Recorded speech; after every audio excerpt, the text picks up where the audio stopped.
Hi guys, welcome to the next part of this tutorial series, Node, Express and MongoDB. In this part, I'll let you know how you can render HTML templates using Node, basically creating a Node server. And if I hit particular route from the Node server in the browser, then I should be able to see the rendered HTML. Rendered HTML means that we are supposed to pass some kind of data in the form of array or object to that HTML, and that HTML should render that data dynamically on the page. So let's get started.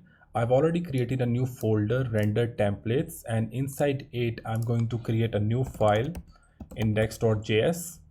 And for creating Node server, I won't be writing stuff again, so I'll just copy this from my previous folder that I showed you in the previous video. So this is something I will remove from here, and I'll remove everything else after this.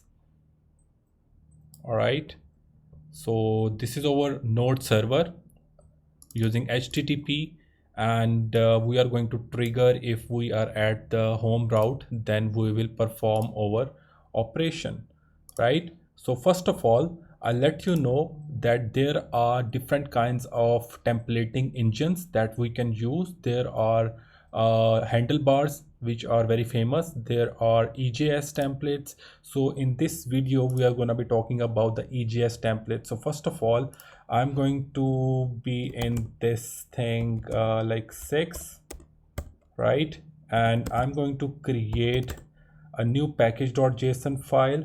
So package name this, I'll hit enter, enter, enter. So now package.json file is created. Now I will install npm install EJS, and this is the templating engine which I'll be using. It helps us bind the data coming from any other route, any other service, right? So here I will I have opened this up. Now I will create an EJS package over here. I'll just include it, right? And then I will create an object over here. So let's say we have an object called student, and inside it there is a name, and then the class,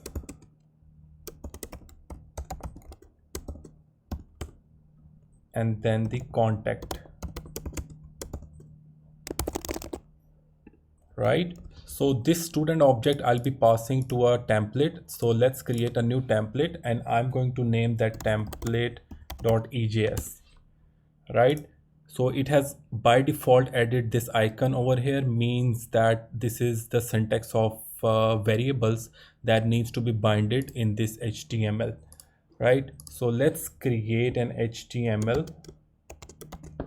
doc type HTML, and HTML, this is what I've done. So head, and then the title.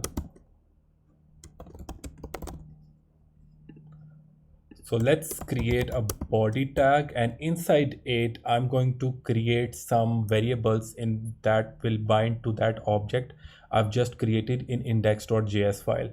So I'll first create the h1.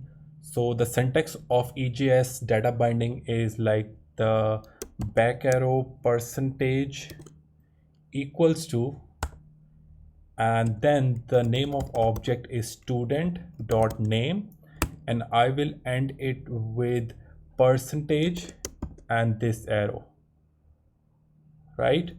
And I'll just save it. So now I'll create another h2. Let me copy this line, paste and paste, and the first one is name, class and contact. So this is the class and this is the contact, right?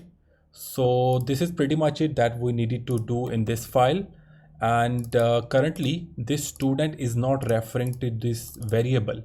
Okay, so we have to actually pass a key and we are going to name that key a student. That's why I've written student here. So let's go ahead and get this template first. So I will be using the fs package, so read file and template.ejs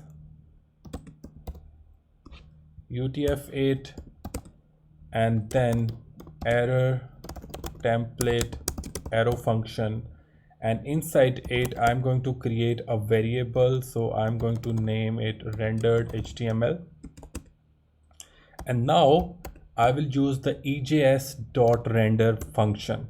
And this render function, if we see the help, first we need to pass the template. Template means that the file which we are loading. So this is the template and this is the variable that I've just got here. And the next thing is the data we need to pass inside it, and the name of that data is the student, right? And this is an object. If the key name and the value name is same, then we don't need to write it separately, just like the student, right? And this student is actually referring to this variable over here, and this is what we have passed inside it, right? And now I need this rendered HTML to be shown on my browser, right? So I'm going to first set the response headers, and inside it I'm going to add the content type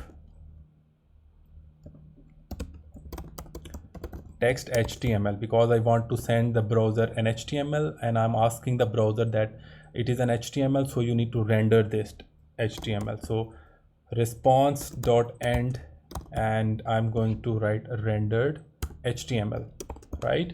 So I think that's pretty much it.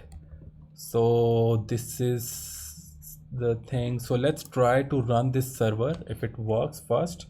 So node server dot index.js. So here server is running. Let's go to our browser and hit this URL localhost colon 1500 and see if this data is rendered on this HTML or not. So let's go.